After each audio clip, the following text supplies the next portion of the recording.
You ever wonder how some movements manage to stick around even when everything seems stacked against them? It takes a serious amount of strategy, adaptation, and just plain persistence. Well, today we're going to unpack a real masterclass in survival, the incredible 60-year story of the Unification Church in Germany. Right, so that's the big question, isn't it? How on earth does a group that gets widely labeled a cult manage to survive and even evolve for decades, especially in a pretty skeptical society like Germany? As you're about to see, the answer is all about a remarkable, almost chameleon-like ability to strategically adapt to every single challenge that comes their way. All right, so here's our roadmap. We're going to start at the very beginning, their arrival in Germany, and then dive right into the intense backlash that followed. From there, we'll look at their battle for legitimacy, a really clever strategic rebranding, and how the movement managed to keep going after its founder died, which brings us right up to today. Okay, so let's rewind the clock to the 1960s. To really get how this movement ever got a foothold in the first place, you have to understand its central and, highly controversial core belief. Okay, so at the very heart of this whole thing is something called the divine principle.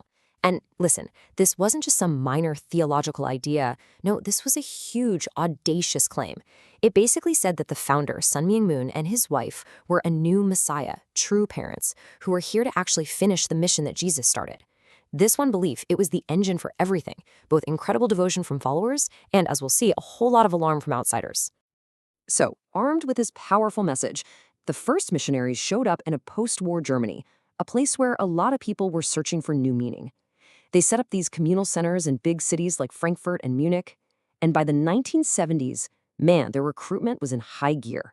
You'd see them out on the streets, on university campuses, really connecting with young, idealistic people who were looking for a purpose. But as you can probably guess, that kind of growth, that kind of visibility, well, it did not go unnoticed. And the movement was about to walk straight into a massive storm of controversy. So you gotta ask, what was the big draw? What was pulling people in? Well, for these young Germans who were searching for something more, the church offered this incredibly powerful package, a grand vision of world peace, the belonging of a really strong community, and a clear moral compass.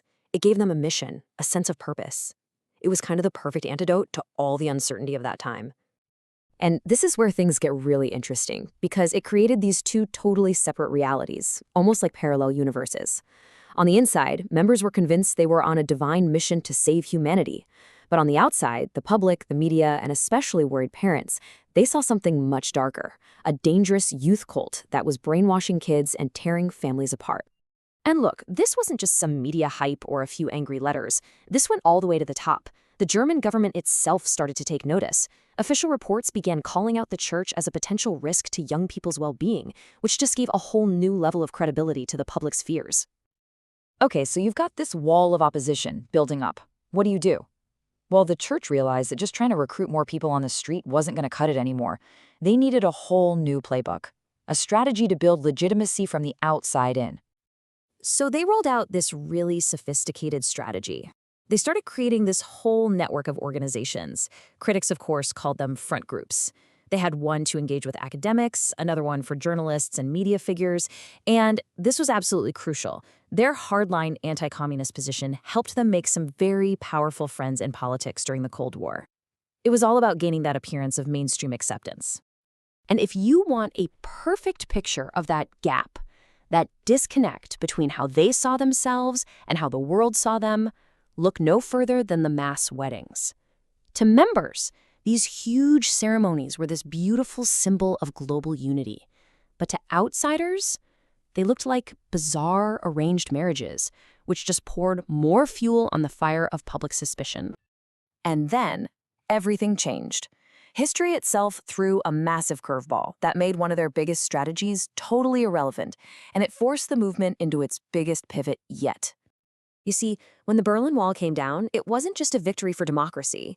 For the Unification Church, it was a full-blown existential crisis. Their most powerful political tool, that strong anti-communist message that had won them so many allies, it just vanished overnight. They had to change, and they had to do it fast. And their pivot was symbolized by one incredibly smart move. They changed their name. In 1996, they went from the Holy Spirit Association for the Unification of World Christianity, which is, a mouthful and very religious, to the Family Federation for World Peace and Unification.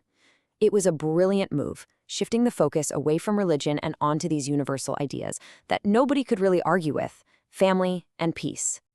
And this wasn't just a new name on the letterhead. It signaled a massive shift in their whole approach. They pretty much stopped the aggressive street recruiting. The new focus was on keeping the members they already had and raising their kids in the faith.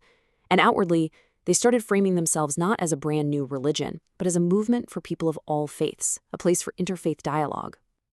So, that brings us into the modern era. But the challenges were far from over. In fact, maybe the biggest one was just around the corner: how to survive after the death of their powerful, charismatic founder. When Sun Myung Moon died in 2012, that could have been the end. I mean, for a lot of movements, when the founder is gone, things just fall apart. But here's the key part. In Germany, the community stayed united and loyal to his widow, Hak Ja Han Moon. That stability was crucial, and it allowed them to double down on a new organization they had started a few years earlier, the Universal Peace Federation. So, what is the UPF? You can really think of it as the ultimate evolution of their decades-long strategy. It's their main public face now. It operates like a global NGO, working to build these huge networks of leaders and thinkers, all under the very appealing banner of world peace. It's their most sophisticated play for legitimacy yet. So, what does this actually look like in practice? Well, the UPF hosts these big, flashy international conferences. They give out ambassadors for peace awards to influential figures, politicians, community leaders, you name it. It's all about building networks. And through those networks, they can introduce their core ideas, but framed in a way that sounds secular and universal, not overtly religious. Okay, so we've covered 60 years of twists and turns, of surviving against all odds. So what's the big takeaway here? What does this incredible story of resilience really tell us? When you lay it all out like this, you see a really clear pattern, right? In every single era, the movement faced a huge existential threat. And every single time, it responded with a new, clever, adaptive strategy. From using anti-communism during the Cold War, to rebranding around family and peace in the 90s, to now building influence through the UPF. It's this constant cycle of challenge and response. But the story is far from over. The path forward is full of some pretty big hurdles. How do these stay relevant in a Germany that's becoming more and more secular? Can they ever fully shake off that decades-old cult label? And what happens after the current leader is gone?